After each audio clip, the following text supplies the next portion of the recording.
motherfucking Eagle Double G. Snoop Dogg. Welcome po mga kapadyak. On this episode, nag-weekend ride tayo from Novaliches, Quezon City going to Marcos Twin Mansion sa Laguna. Ride namin ito noong January 3 and first ride ng taong 2021. Kaya lang medyo nagka-experience po tayo ng matinding pagulan during the ride. Pero ang importante, basta nasa bike tayo at pumapadyak with friends, enjoy palagi kahit ano pa man ang panahon. Maging matiwasayangan pag ito ang aming namadalahan sa pangalan ni Jesus.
Pagdating namin ng Ayala, napansin namin na wala yung mga kasamahan namin. Kaya minto muna kami sa gilid para antayin sila. Nag-alala rin kami at baka may nasiraan or naplatan ng gulong. A few moments later. Sabay-sabay tayo dapat. Diyan, wag ka dyan. Matatraffic ka dyan. Dito ka.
Pagdating namin ng Taguig, guminto muna kami saglit para mag-refuel at bumili na rin ng face shield. Di po kasi natin kabisado ang patakaran ng mga dadaanan namin syudad pagdating sa face shield at mabuti na rin sigurado tayo para iwas aberya.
Papasok na po tayo ng bayan ng Santa Rosa, Laguna.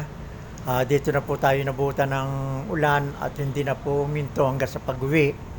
Naisipan na rin po namin huminto ng Nubali para magpa-picture. First time po kasi namin makapag-ride dito.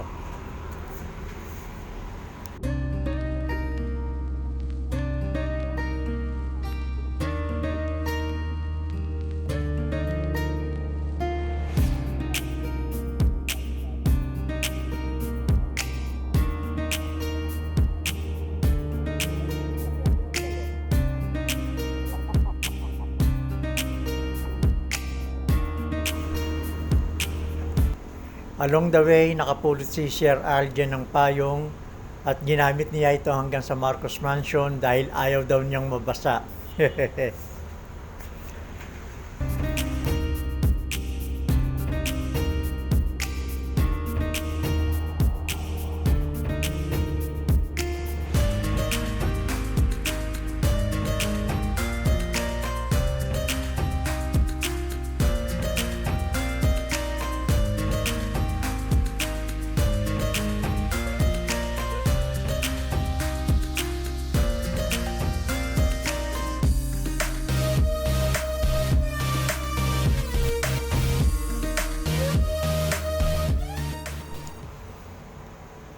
Touchdown na po tayo mga kapadyak. 66.3 kilometers from Novaliches, Quezon City to Marcos Twin Mansion dito sa Cabuyao City, Laguna.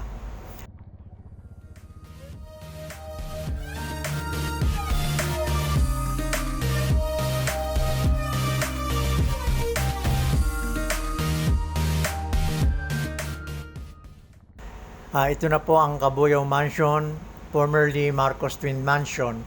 Itinayo po ito noong 1980s ni former President Ferdinand Marcos. Kung naalala nyo po yung pelikulang Haunted Mansion ng Regal Film noong 2015, ito po yun. Sa itsura pa lang nakakatakot na.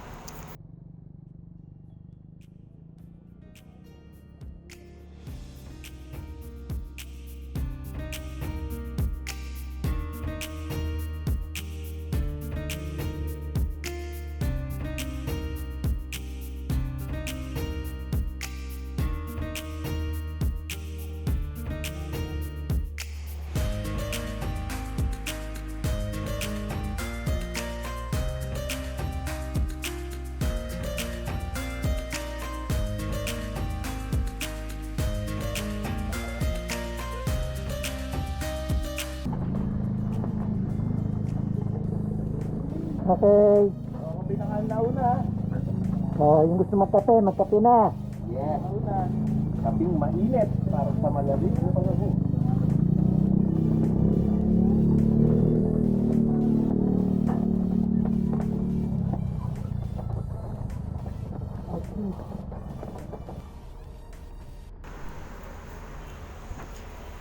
Okay, pauwi na po kami. Hanggang dito na lang po yung vlog natin mga kapadyak. Medyo lumalakas na po yung ulan at puro tubig na yung GoPro natin. So wala na rin tayong maayos na video pauwi. Thank God at nakauwi kami lahat ng safe kahit masama ang panahon. Kung meron kayong may sasuggest na next semi-long ride namin, komenta lang po kayo below. Basta kaya pupuntahan po natin yan. Marami pong salamat mga kabadyak. Ride safe and God bless.